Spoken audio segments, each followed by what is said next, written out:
But there's Irvington Avenue is also Maplewood, is it not? No. Yes, it is. No, that part is South Orange.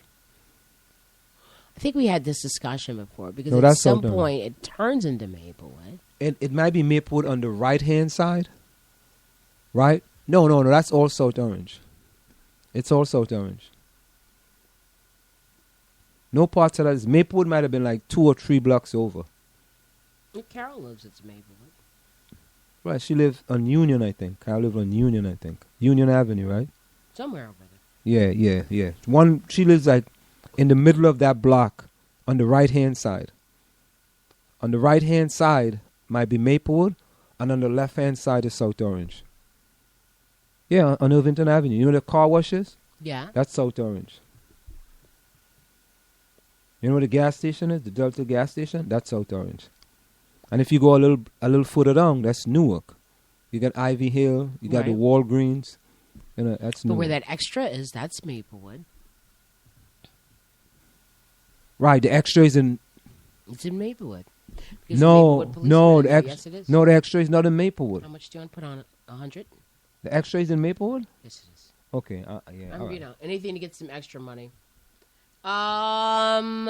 Let's see what's going on in this community to the calendar before we move over. Maplewood, South Orange urges U.S. Supreme Court to rule for same-sex marriage.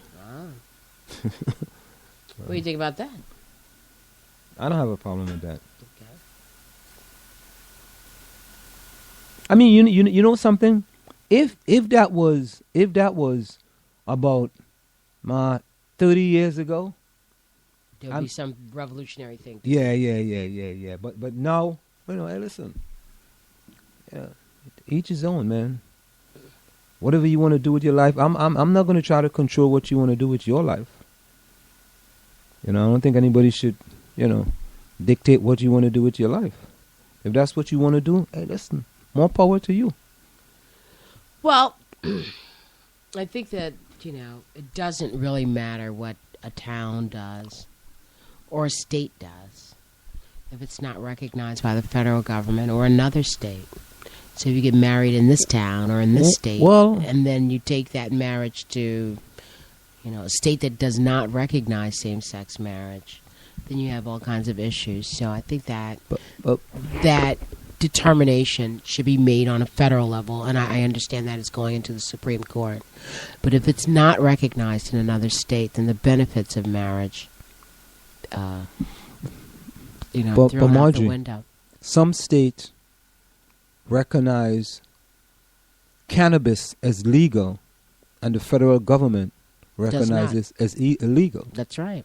So, you know, and so ultimately there will be a problem that right. will So arise out of yeah. that. So some states can say it's legal in my state, and then the federal government can tell you, you know what, I can come in anytime and shut you down because that's illegal.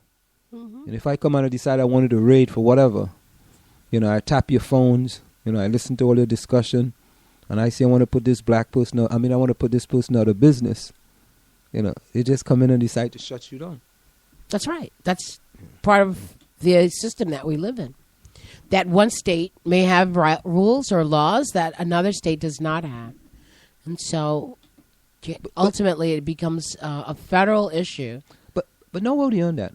Who you think is benefiting from marijuana or cannabis being legal in certain states? Probably the people that smoke the marijuana or take it in. No, not that. You just missed the boat on that one, man. you just let me go get you some water, man. You missed the boat on that one. I think that's the appropriate, perfect answer. I should pat myself on my back. You want to take that one back and try again? No, it's a great answer. Who's benefiting off legalized marijuana? People who smoke marijuana.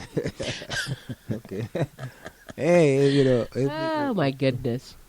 But I think what it is that now that it's being legal in some states, and the capitalists have stepped in, right? You know who's gonna benefit, who's gonna make the money.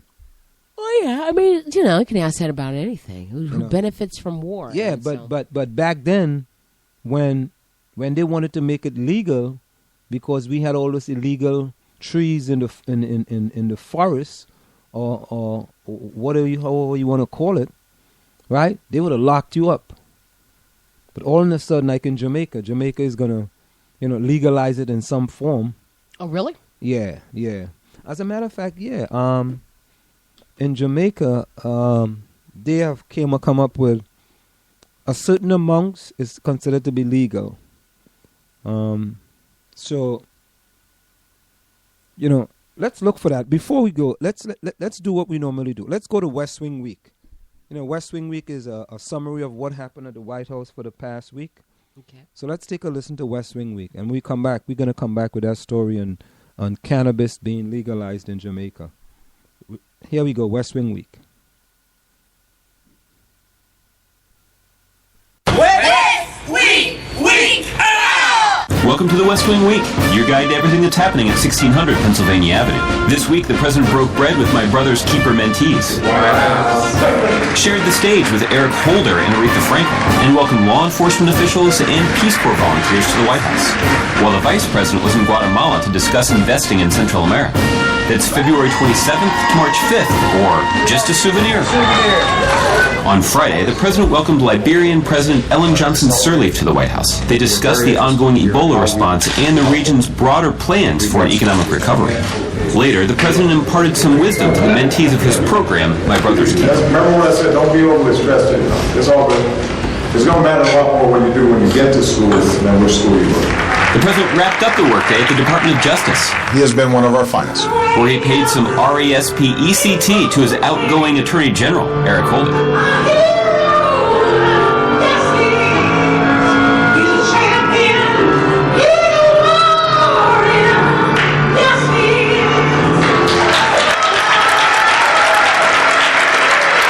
On Monday, the President's Task Force on 21st Century Policing met to share their report, which you can check out online, containing specific recommendations on how law enforcement and the communities they serve can work together to build trust and keep those communities safe. A lot of work has been done. There's some good answers to be had if we don't make this a political football or sensationalize it, but rather really focus on getting the job done. In the afternoon, the Vice President and Dr. Biden arrived in Guatemala, where the Vice President began 2 days of meetings with Central American leaders, an opportunity to discuss the Alliance for Prosperity plan announced last November, which seeks to improve living conditions in Central America.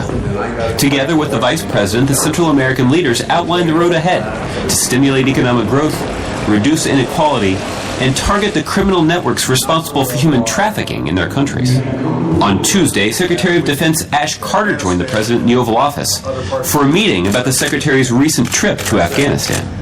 Later, the President and First Lady championed their Let Girls Learn initiative, elevating efforts to help adolescent girls worldwide attend and stay in school despite the circumstances or customs of their communities that might otherwise keep them from a quality education. I hope that more of our girls and our boys here in the U.S. will learn about the sacrifices girls worldwide are making to get their education, how they're pushing forward in the face of poverty and violence, death threats, and so many other horrors. I want our young people to be awed by these girls. Meanwhile, in Guatemala, as the work continued for the Vice President and the Central American heads of state, Dr. Biden traveled to the countryside to visit a Wakami workspace. Artisans discussed the challenges faced by women in rural Guatemala and how they have benefited from the opportunity to produce and sell goods through their local cooperative and with the support from the Women's Entrepreneurship in the Americas. It's a U.S. grant program which reduces barriers and increases economic opportunities for women entrepreneurs in the Western Hemisphere. Later, the Vice President stopped by a local municipal office to witness firsthand how investments in the region have contributed to a decrease in violent crime and homicide rates. Before departing Guatemala, the Vice President met with children participating in a karate program funded by anti-violence efforts. On Thursday, as Washington, D.C. celebrated Winter in America, the President celebrated his one-year anniversary of his My Brother's Keeper initiative. He released a reflection to mark the occasion. A year ago today, we launched what we call My Brother's Keeper, a way to make sure that we're reaching young people who sometimes don't have the kind of opportunities that we want every American child to have. And we need more communities to step up. We need more businesses and philanthropies. We need more universities. And we need more individuals to get involved. If you're interested, go to whitehouse.gov/MBK. So stay engaged with us on Facebook, Twitter, and Instagram. And remember, you can find out more information on any of these topics or see complete videos of these events at whitehouse.gov. So thanks again for checking out this edition of your West Wing Week. So there you have it, ladies and gentlemen, a special that we give to you every Friday, West Wing Week, for the week ending March the 6th, 2015. Now, Marjorie, quickly, let's get back to this one. Jamaica poised to relax cannabis laws. Several restrictions on ganja could go up in smoke as island's politician back bill to establish licensing authority. The Jamaican cabinet has approved a bill that will decriminalize possession of small amounts of cannabis, better known as weed, or better known as cheeb, or better known as what's the word you call it, Marjorie? I just call it weed. Yeah, we call it sensimania as well. Okay. Yeah, we got all these different names for it. And paved the way for legal medical marijuana industry, the minister has said. Mark Golan said he expected to introduce the legislation in the Senate this week. Debate could start this month in the country, where the drug, known popularly as ganja, has long been culturally entrenched but illegal. The bill will establish a cannabis licensing authority to deal with the regulation needed to cultivate, sell, and distribute the herb for medical, scientific, and therapeutic purposes. We need to position ourselves to take advantage of the significant economic opportunities offered by this emerging industry, he said. It will make possession of 2 ounces of 56 grams or less an offense that will not result in a criminal record. Cultivation of 5 or fewer plants on any premises will be permitted. Rastafarians who use marijuana as a sacrament could also legally use it for religious purpose for the first time in Jamaica, where the spiritual movement was founded in the 1930s. For a decade, debate had raged on the Caribbean island over laws governing marijuana use. But now, with several countries and the U.S. states relaxing their laws on the herb, Jamaica is advancing reform plans. Golan said the government will not soften its stance on drug trafficking, and it intends to use a proportion of revenues from its licensing authority to support a public education campaign to discourage pot smoking by young people.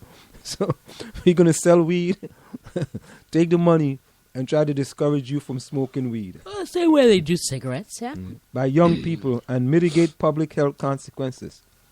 The director of the National Cannabis Commercial and Medicinal Research Task Force said he expected the bill to be passed soon in Parliament, where Portia Simpson Miller's government party hold a 2-1 majority. This development is long overdue, Delano Silverite said. And really and truly, if Jamaica had done this a long time ago, they would have a thriving industry where the government could be making serious money. Serious money. Same thing in Trinidad. So, I got to rush to Trinidad so I could set up a shop ahead of time.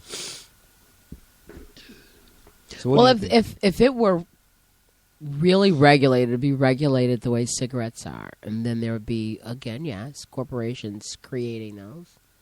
And that would put out anybody who's selling weed out of business, because you can just go to the store and buy it. The corporation's going to get with it. Probably packaged by the tobacco companies or maybe even the liquor companies. But you know what you can do, though? If someone is in Trinidad and Tobago is smart, you could start putting stuff in place to start to actually sort of manufacture it. So when time comes, the big corporation going to come calling, sell the business for 20, 30 million. That's but right now you can't do that because it's illegal to. Well, you could start to put have a farm. I mean, you can't say, okay, all 5. You got 5 plants. You got 5 plants. You got 5 plants. I mean, I've never been to Jamaica, so I don't even know. They got fields. And you go to other Caribbean islands, they got fields, man. Yeah. You could go up into the mountains and you get fields of marijuana. People go up there and that's what they do. That's how you actually get the weed. They got these fields of weed, You know, they plant it, they go harvest it, they water it and everything else. And when time comes, time to chop it down.